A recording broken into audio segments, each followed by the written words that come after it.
Innovation Unplugged from the Alabama Community College System's Innovation Center takes you inside Alabama's workforce development. Join us for enlightening conversations with community leaders and industry experts showcasing experiences, addressing key issues, and celebrating successes in the workforce initiatives across the state. Here we go again, another episode of Innovation Unplugged, a production of the ACCS Innovation Center. I'm Houston Blackwood, blessed to be the workforce director for this group. Today I've got our executive director, Julie Frizzell. Hello.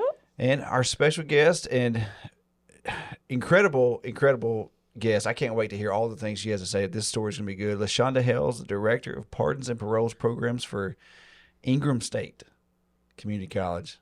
Welcome. Well, thank you. Thank you for having us. Well, we're excited. So we have a plan by December, really November, to have every college on at least once. Mm-hmm. You know, and we record in Tuscaloosa at Seed Creative. Shameful plug there. Shameless plug.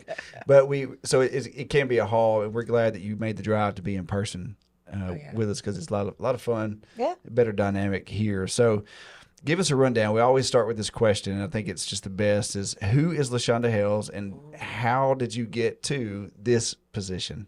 Well, I'll answer that question in two parts. Personally, I'm a grandmother now. Yes. Okay. So That's the most important role in my life right now. Good for you. Professionally, I consider myself an advocate for second chances, right? A supporter of marginalized communities. But all in all, you know, I work with a population that's a bit different, and I love it. And I work with those who have been impacted by the criminal justice system, whether they have been incarcerated or whether they're currently on probation or parole, or, you know, any aspect of it. So that's a big part of who I am. You know, years ago, I worked on the other side. You know, I worked in corrections for over a decade. So I worked for the Alabama Department of Corrections for over a decade, and I saw a lot of what I wanted to change, right? My role there was more of, you know, placement, doing the research, the investigation part of it. But to be a change, right, you want to make sure you align that person with the opportunities that will lead to a more successful outcome for them as well as their family. And so once I made the transition over into education, and that's my love, the love of, I guess, criminal justice in general. I just love it. And I love education. So what I do is like the perfect marriage of both of those worlds. So to make the transition over into education, I was able to support that transition, to align the programs, to have the conversations, and not just sit behind a desk and think of things that I feel will work, but to have those conversations with those who are directly impacted and say, hey, what can I do, or what can we do to better support you? And that's what I like about Ingram. It's not just education, right? They branch into so much more, because we understand that it takes more than just a technical training or the adult education services to get a person to re-enter society successfully. Yeah. So I love it. I think that's what I love about you, LaShanda, is the first time we ever met, I could see that passion and enthusiasm in your personality and in everything that we talked about, and like what your dreams were for how you could roll out some of our programs. And it's been that way ever since. And that's why I love being able to work with you and see the exciting things that you're doing, because I know that passion to help others has been there. I didn't know your story, so now it makes sense why, but I love to hear that. Oh, yeah. Oh, yeah. How did you make that jump from the correction side to the education side? So my last position prior to leaving the Alabama Department of Corrections, I was actually their director of reentry and education program. Okay. So it kind of worked out perfectly, because it gave me that opportunity to learn more about the education services that ACCS and the community colleges were providing for the incarcerated population. And so I was in that position for a few months, and then I met Vice Chancellor Susan Price, and we worked together on some projects, and once the position became open with ACCS, I applied, had a conversation, and met with Chancellor Baker, and they brought me on board there at ACCS. And I was there for a few years, and then that transition came where the chancellor said, hey, let's consolidate correctional education, put everything under one umbrella, and that should make, just services throughout the state more consistent. So Absolutely. once that took place, I made my transition from ACCS over to Ingram.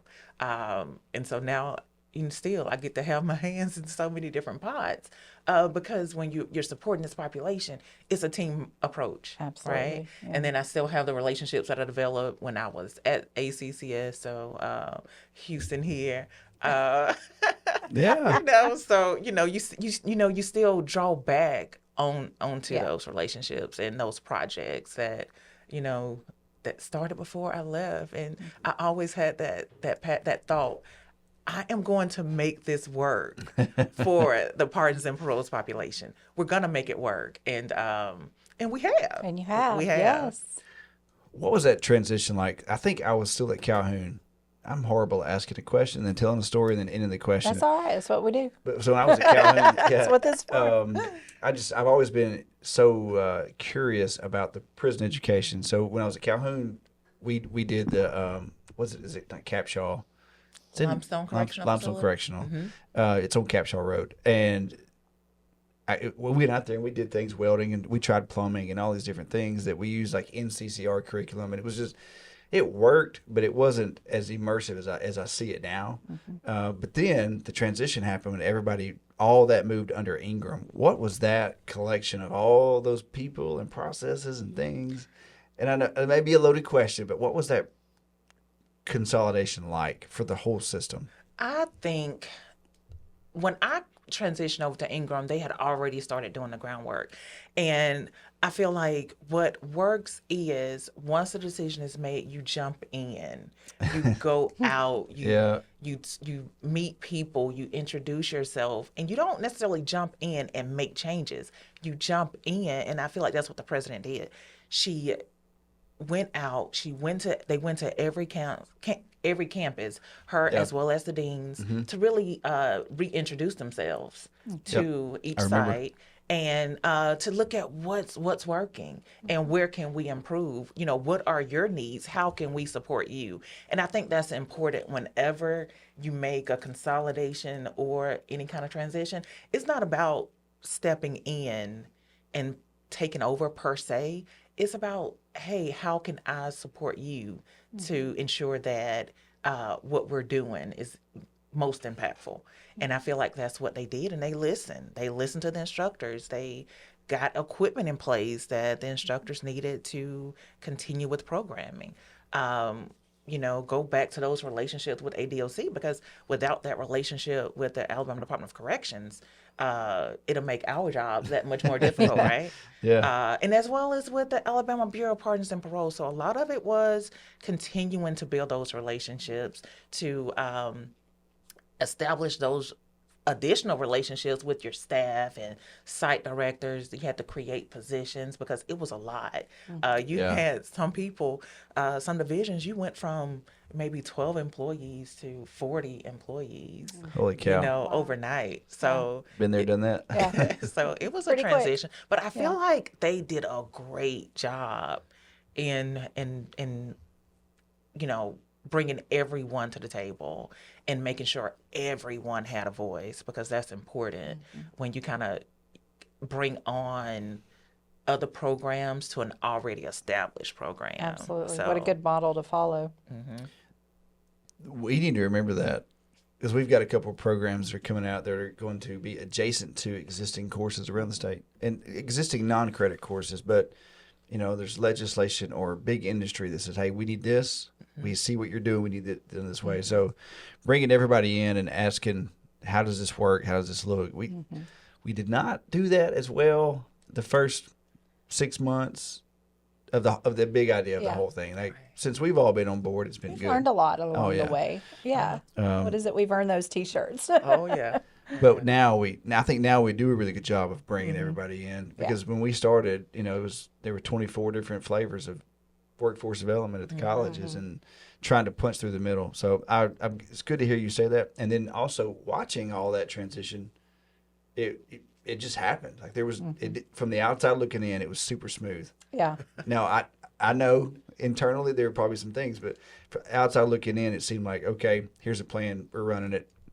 We're good to go. But I'll say I feel like it was smooth because it seems like everyone jumped on board.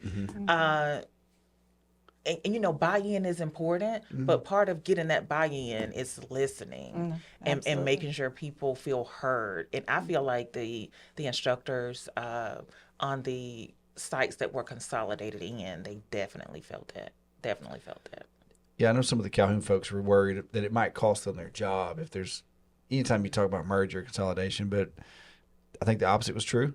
Right, they had more people. So, right. And there were some of our teachers up there that's all they wanted to do was the prison ed. They didn't want to teach traditional students. When it comes to correctional education, it does take a special person.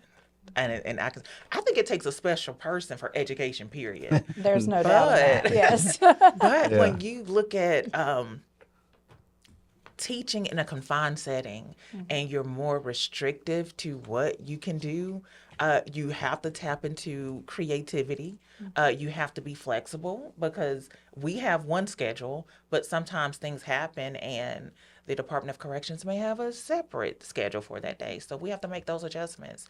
And I feel like faculty and staff, at a whim, you pivot on a dime. And some days that's what it's like. Us too.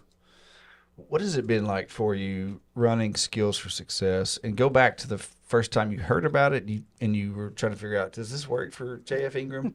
So the thing about the pardons and paroles population, the day reporting centers are set up in phases. So phase 1 is typically 3 months, phase 2, 3 months, phase 3, 6 months. We have our participants pretty much every day for 90 days. So, you're thinking, micro-credentialing, what can I do can be most impactful in 90 days? And so when I heard about Skills for Success, I'm like, wait a minute. We have access to technology. They'll have access to the computers and the laptops. And then they can walk away with credentialing that business and industry support actually help create.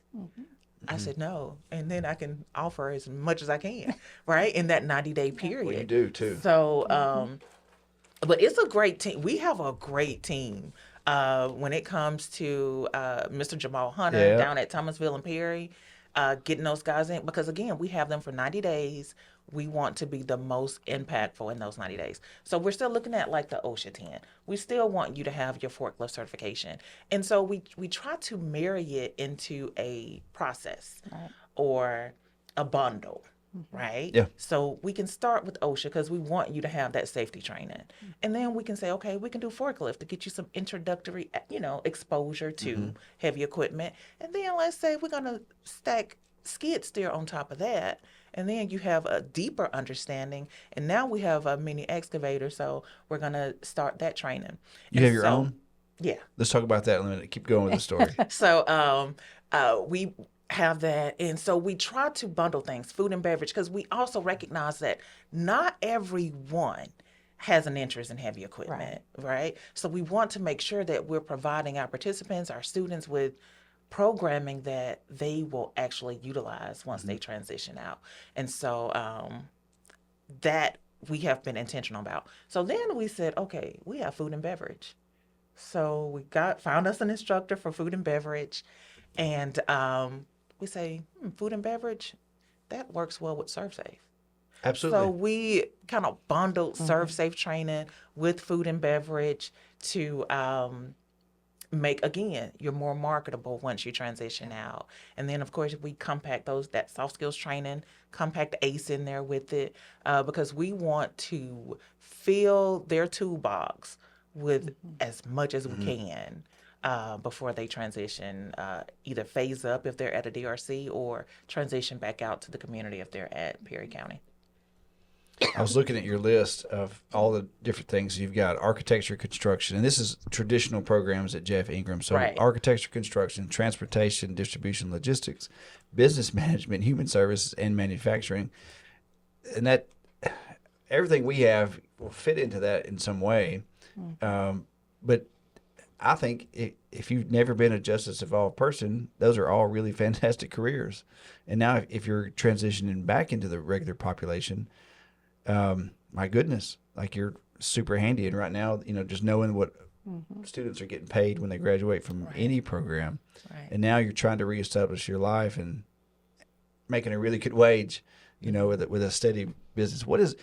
How do you sell that concept to the students? Because I can imagine, like we've got some guys coming on later today that are from a recovery center.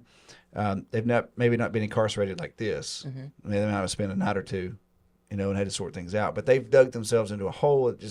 Life has not gone like they had hoped.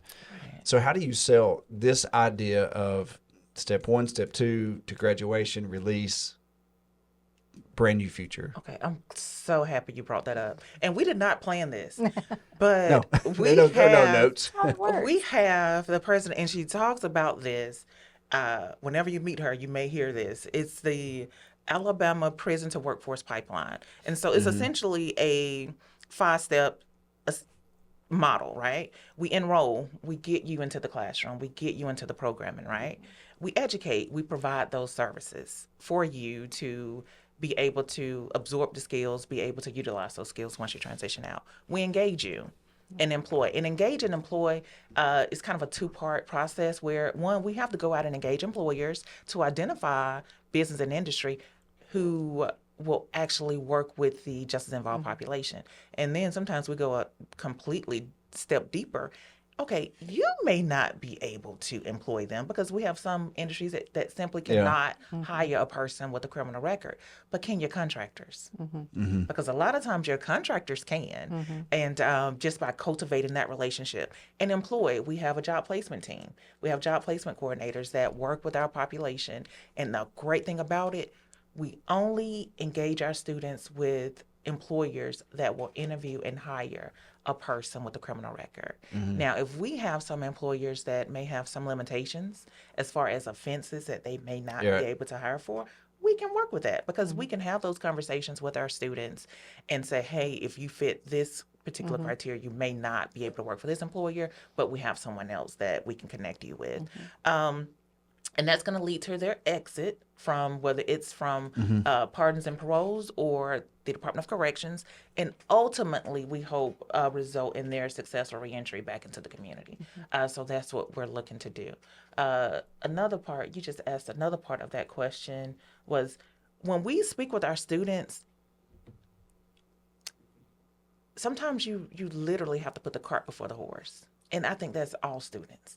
They have to know what they're going to get out of it. That makes sense. Right? They have to know, hey, you're going to walk away with industry recognized credentialing. Any employer you go to, they're going to recognize this, and just you having this on your resume or on your application is going to make them say, ding, ding, ding. Okay, you did work keys, and you walked away with platinum.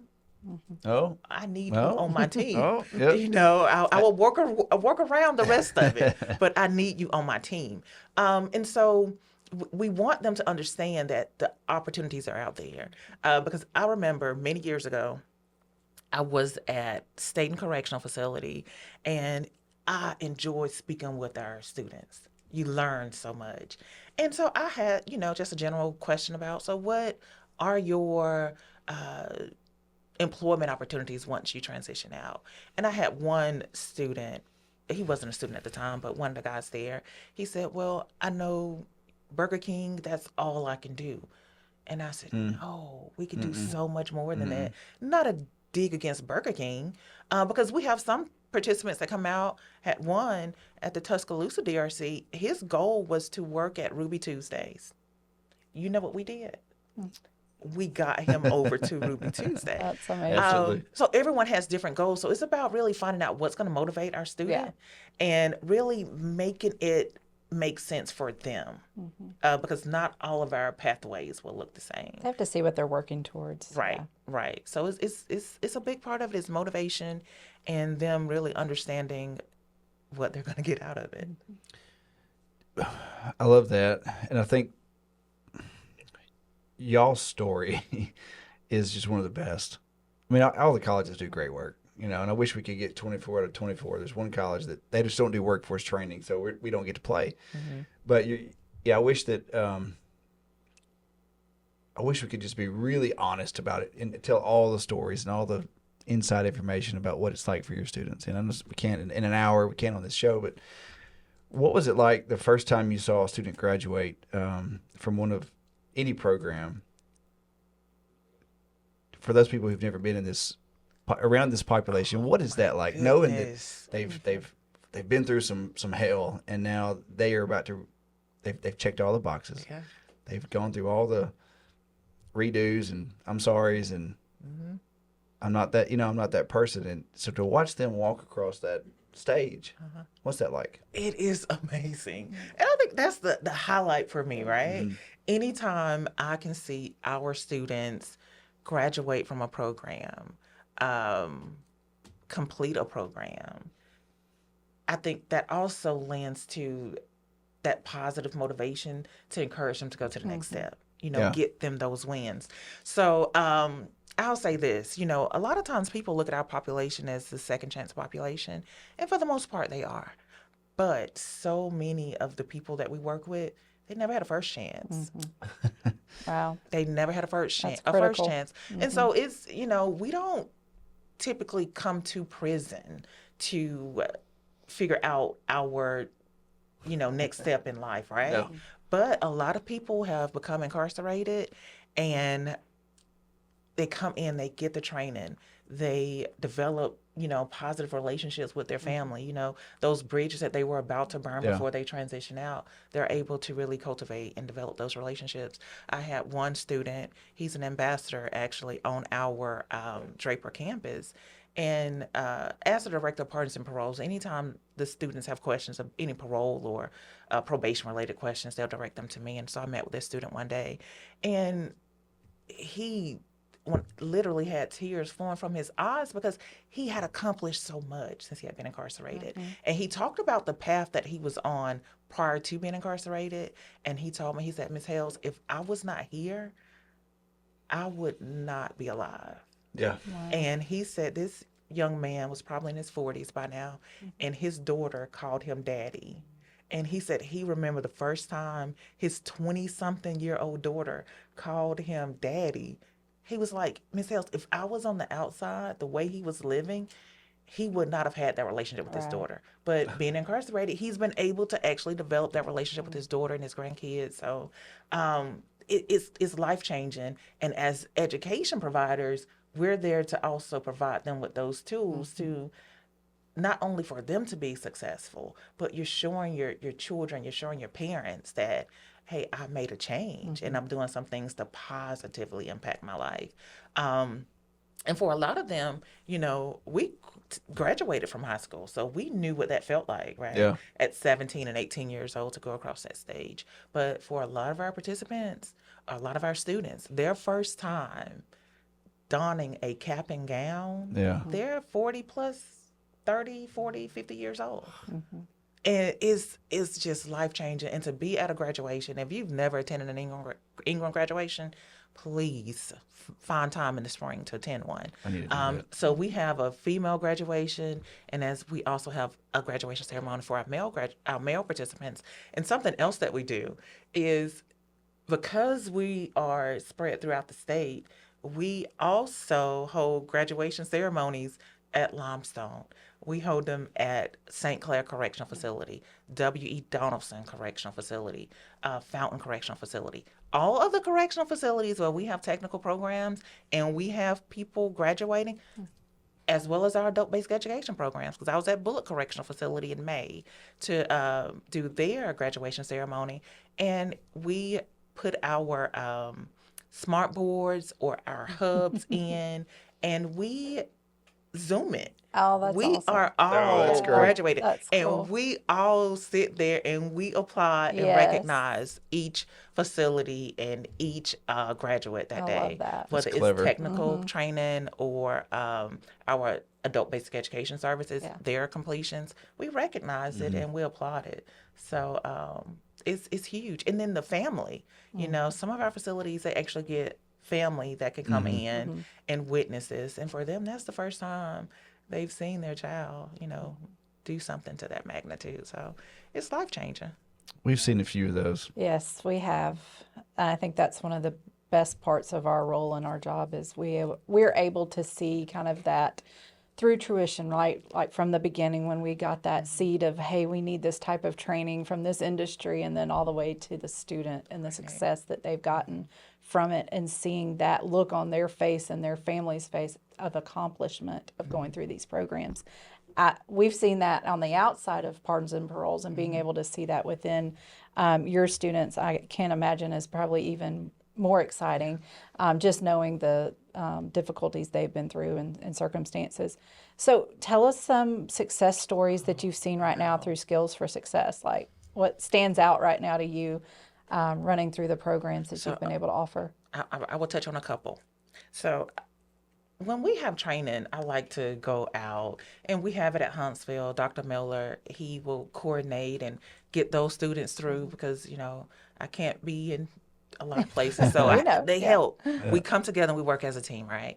And so to be there and you have those conversations with students, or before we actually do the training and I'm up and we're talking about what is Skills for Success, how does this benefit you? And we've seen a few. But when I see students who have never touched or thought about touching a piece of heavy equipment, and they say, okay, I'm going to take a shot. I'm going to step out on faith. And we also have our fiber optics. That's another really, really good one. So to have those conversations, and I'm kind of standing there, kind of watching them do their thing, and they'll come over and I'll, you know, introduce myself and we'll have a conversation. And they just talk about how much they appreciate the opportunity because they're doing something that they didn't think they could do. Right. You know, they didn't think they could master it, but you get on that equipment and you can do it. And that translates into other things in your life that you may second guess yourself on. But I tell them, you know, anything that anyone has done, you can do it. That's right. There is absolutely nothing out there that you cannot do. It's just a matter of putting forth the effort. But to see those wins, and another thing I like to see is, say when we're at Perry County, and we can't put, of course, everyone through at one time, so we have them set up in different classes, right? But to see participants who did not sign up for skid steer, and remember, we have a 90-day window. We're trying to get our training in. They're trying to get their cognitive behavior training in as well. But to see they will hang on the fence and watch the other guys. Oh, wow. And so by the time you wrap up your day, you have them knocking on your door. Well, I really want to sign up. Yeah. Oh, that's you know? awesome. So Yes. it's amazing how you see the other students, participants, kind of positively influence the other participants. Our CDL program, we were able to, and I don't know how we do this, y'all, but it things line up and it happens, right? Every time. So we were able to purchase a truck, and we do offer CDL, you know, training at Ingram Class A and Class B, but we were able to purchase a truck, right? Beautiful truck. What kind? Tell us about it. Was it like a regular semi? It's a regular semi. Yeah. We talked about this. Automatic, yes. Yeah. Because I had to make sure we were getting them right. She did. She did her homework. Yeah. So, and we're waiting on our trailer. So we have a trailer coming. So we'll be able to do Class A as well. Are you going to wrap that trailer? Oh, it's getting wrapped. As soon as we get it, that has already been designed, and we're waiting. Have you talked to Kayla No. about, so Gadsden just did a wrap, and it is Bishop. Yeah, Bishop. So, yeah. Anyway, I mean, we love our logo on there somewhere, but what you've got a rolling billboard now for all that stuff. It's gonna be so good. You're gonna love that. Oh yeah. Keep going. Sorry. Okay. So our first class we did in March. And so with the DRC participants, again, just keep in mind, we're working with a justice involved population, right? And so we got the 60 participants to the Perry County facility. And so the first thing Ms. Turner does, you go through and you gauge interest. So a lot of them had interest in getting their CDL, but they did not have a Class D driver's license. Yeah. So, and then those that did have a driver's license may have had some other things going on. So, you may start with a group of, say, 15, and it kind of whittles down. But then when you get down to that group of 5, again, we have 90 days. You have to get that permit. Right, you have to take the test and get the permit, and so we got down to our group, but not everyone could pass that permit test. And I feel like maybe if we had more time to work with them, we could have definitely gotten them to that place. But we had one student to pass, and so the question was asked, "Are we going to still do training?"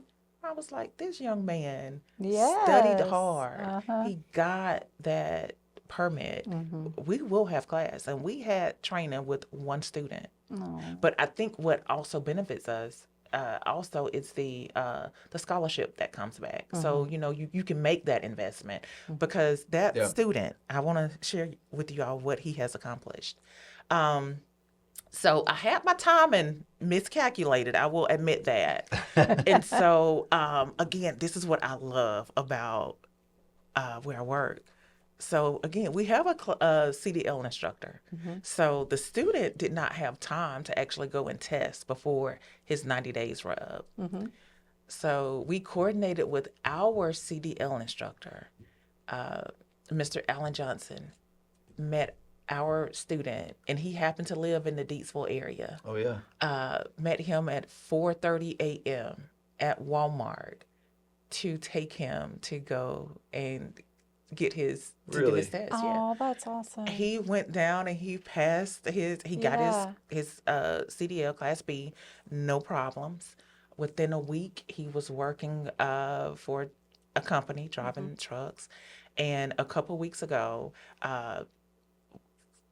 he texted Mr. Hunter and told Mr. Hunter, "Hey, I just want to let you know that I'm changing jobs." So now he is transitioning to a company that works with our students up in the Birmingham area, and that's Ready Mix USA. Yes. He's going to be a driver for them now, and he told Mr. Hunter, he said, "I put my 2 weeks notice in." He said, "I did it the right way." Oh, good He said, for "I did it the right him. way," and that's another thing that we tell our students, like, do not burn a bridge. Right. Do not burn your bridges because we're helping to keep this bridge intact because you have some people coming behind you that's going to also need that opportunity. Oh, man. So he made sure he told him, "I did it the right way." And so I was like, that goes also back to that soft skills training. Yes. That power skills training that we talk about, right? Things that we can take for granted. We want to make sure we reinforce that with our students. And I reinforce that with all students. But it makes you proud when you actually see them put it into action and see a difference it can make. And how proud they feel of that. Yeah. It gets better. It gets better. It gets better. I can't wait. He, when he was at Perry County, This is the same guy? Same young man, he talked about his son and his wife. He has since they've been able to buy a home. He made a decision then that he was going to do some things to change his life, right? And he has been doing that. Just to clarify, this kid came through Skills for Success, Yes. CDLB. Yes. We're going to need to I track was about to this say, down. we know Yes. we We need need a to talk to success him. story and interview and Here's why. a day in the life. All that. All of that. We have one student from the Bishop area who did the same thing and was working like in a warehouse and took I don't know how he found it. Did Class B, got a job with a concrete company in Mobile. Texted us, was like, "Hey, I'm making double the money working 2/3 of the time, right? See my family every day, pick my kids up from school." That kid still texts me. He's not a kid, he's a grown man. He's doing man things. But he did all that. And so, we actually captured his story. It was so good. He still texted me the other day, "Hey man, look at my check stub for the year." He said, "It's not even over yet." Right. And I was like, "This is awesome." So I can say we would like to do the same thing for this guy, especially because what's our new quote? "Make life better." System office quote. Okay. So all, Wow. you know, okay, so this young man, did all his things, and then he worked through that process, got the training, got a job, got the second job, is reunited with his family and bought a home. I don't Life know how is you better. get better than that. I Right. know. So off air, can you connect us Yeah. Yes. so we can Exactly. tell that can do story. that. There's It- not one like that. Y'all, it makes a difference. And especially when you're dealing with people who they need it now. You know, would they like to go into a classroom for 2 years? Yeah, they would. But the things that they do now, it's what's most impactful. And they're taking these skills and they're using it. And I'll tell y'all something else that we do. We have a utility tree trimming program, Saw that. right? I could never do it. I could never do it. But it's amazing to me when you offer it. And a lot of the participants who have participated have never done anything like Yeah. that. I think the last time I climbed a tree, I was probably 7. I am far from 7 now. And so to think about them scaling up into the heights of a tree. So what we did with that, we coupled it. We took that programming and we coupled it with our heavy equipment programming. Clever. And so we also, with our skid steer, we purchased a grapple because, you know, when you're out and you're working on a crew, you may have to move trees. And that's typically going to be kind of the tool you'll use to do that. So we want them to be exposed and to be familiar with utilizing things like that. So we I just love try that. to May need be. to put a little curriculum to that for you. Well, Yeah. that's true. So, you know, we have the skid steer basic course, and then we've been working on forever a skid steer attachment course. And we just spoke with Lee Shriver on the previous episode about incumbent workers who don't need the use of the machine. They really just need like to document the safety and the basic. So we can do that, but that's not what we do. But if we did an attachment class, and so that would be cool in our video, like in the course, if we had your students, if at all possible, demonstrating or showing how they're using those attachments, in that, and then highlight the combination of what you're doing, and maybe just even a promotional video. Of, Yeah. Yeah. Here's what the JF Ingram is doing, what the ACCS is doing. I don't know. That's an incredible. amazing. I love all that creativity. I do too. And she's like, just like all the others, when she I'm calls telling and you, she's yeah. like, hey, and I'm like, she's about to try something new. I can't ever wait to hear what I know. I'm always excited. Great. It's like I want the people we work with to be successful, and that's what's most important. You know, I want them to feel good about themselves.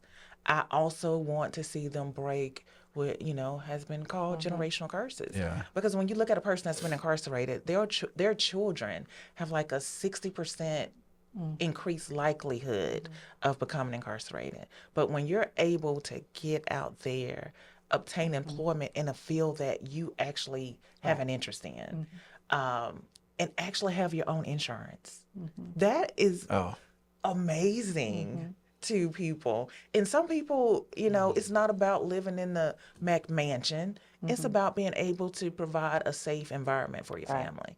And when you can provide that safe environment, you know, you increase the possibilities for your children. So that's what's most important. And sometimes that's their motivation. Their motivation isn't what I want to do or what I saw myself do. Their motivation is, what can I do to provide a better outcome for my children? So we tap into whatever we have to tap into. That's right. And y'all you've proved it. What are some things, maybe some programs that you see a need from some of your students have had an interest in that isn't available, like things that could be on their horizon? We ask this question to everybody. No, it's so much. did you know that we're do making a a forklift? lot. No. Yeah, it'll work just like the skid steer. Probably a 2-day lab still. Okay. Same, probably a good reimbursement, the whole thing. Okay. Forklift. Oh, yeah. And you see, like, every student or participant we want them to at least walk away with the forklift. Yeah. Right. If we can get forklift and OSHA, because it's so many opportunities out there for you, just having that knowledge. But as far as a program to come on board, you have to let me think. Yeah. Well, And you know I will think and when text you. when you get home, Yeah. you'll be like, oh yeah, boom, boom, Oh there it is. yeah. Yeah, Because like we what are some of the offer- industries that your employers that y'all have in your pool of employment, potentials? What's out there that maybe you don't have a program to tie to? So let us know. Yeah, I'll you don't have think to have about an but answer today, I'll but say this. let us know. It's kind of interesting because and I'm gonna talk about how Ingram works, right? Employers went to the president and said, "Hey, we really need people who can work on boats." Yeah. They saw the We need. saw that We at the have Draper facility, I think. Is that where on the we main were? campus, Yeah, on Yeah. the main they campus. have Yeah. the marine technology Yeah. program. So you really work, you identify that need, Mm-hmm. you have employers who will hire, let's make it happen. And they made it happen. Mm. So, but I'll definitely continue to think on it. If I could say if we could have a thing, I think just having programming that's more mobile for us.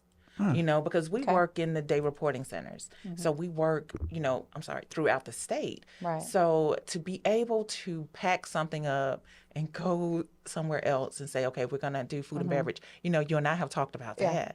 that. Like, can I do this with a hot plate? Right. Yeah.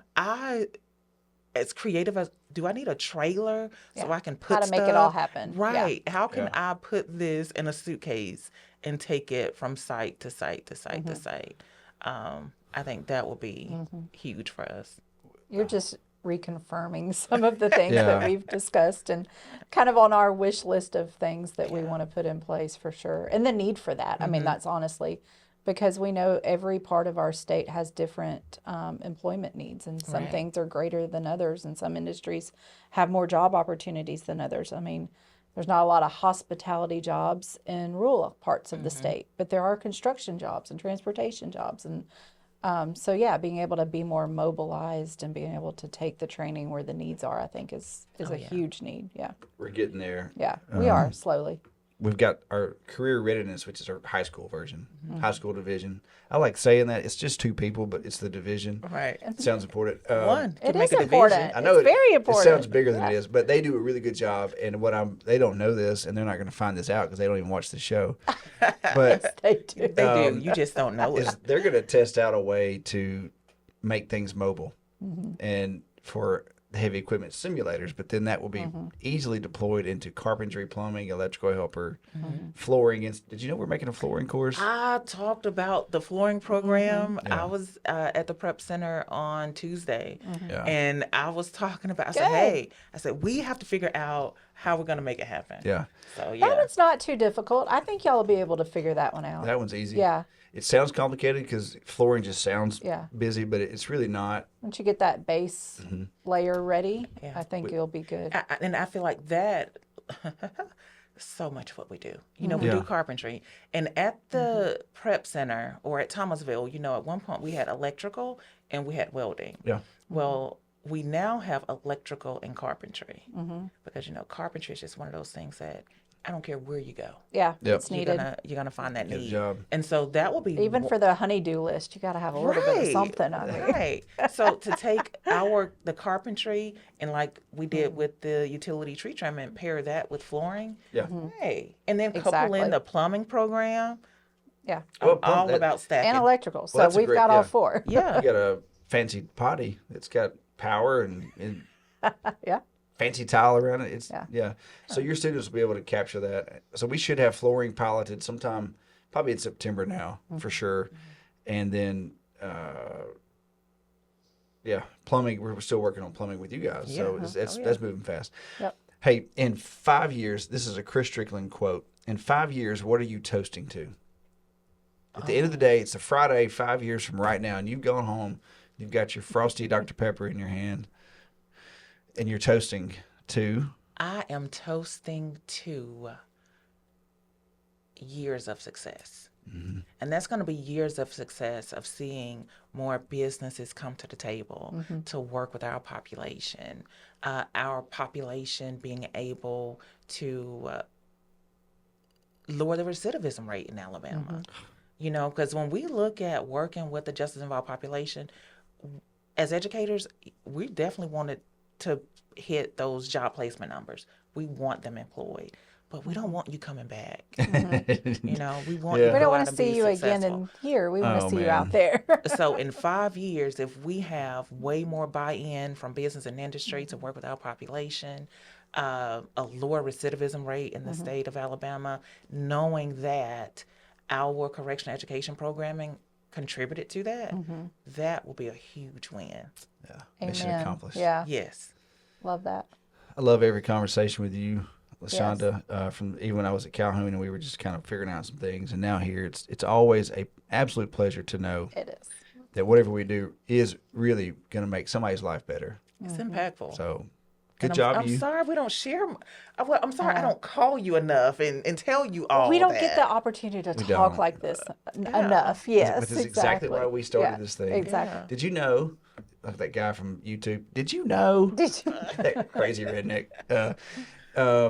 This whole thing came from a conversation. We were all driving home from somewhere. And we were like, hey, we should do a podcast. And so we talked about that for an hour Yeah. and actually came up with the name of it in that car ride. Yes, we did. Crazy. But the point was, we have our best conversations on the road. Yeah. So let's have good conversations with the colleges. Oh yeah. So oh, here yeah. we are. And learn from each other. I mean, I think that's the whole point of it is taking, what you've tried and what has worked and what hasn't, all the best practices you can Right. share. And maybe there's things and ideas out there that you're working through pardons and paroles that's still going to help our other workforce teams as well.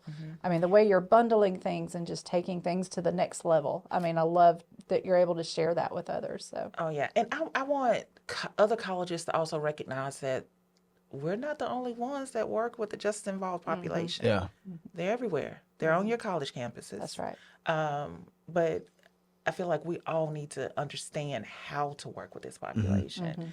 As a adjunct in, for 4-year programs, every semester I have had at least one student that had been incarcerated.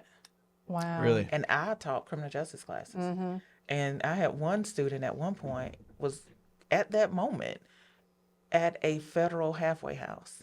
Wow. And he would come to class and I would have to sign off saying that, he attended class that night. But just bear in mind that our population is everywhere. Our population is not, I'm going to say unfamiliar because at some point, we all have a family member, a friend, a co-worker, church member that has been impacted by the criminal justice system. And we just want to be there to support, not stigmatize, but to support. Yeah, we got some guys coming on at 2:30 today, and from a college and recovery centers and halfway house. Anyway, just a beautiful story, Yeah. just like yours. We So, thrive on success. That's Yep. what we aim for. thanks for being here. Yeah, I know we're thanks for way having out of me. time, so Yeah. Julie, as bad as I hate to say it, you got to close us out. Close us out. Well, no, thanks again for joining us. We appreciate you being here today, and just want to thank everyone for listening in. So please don't forget to follow, like, subscribe, save, share, whatever it's called. Innovation Unplugged. Thanks for joining.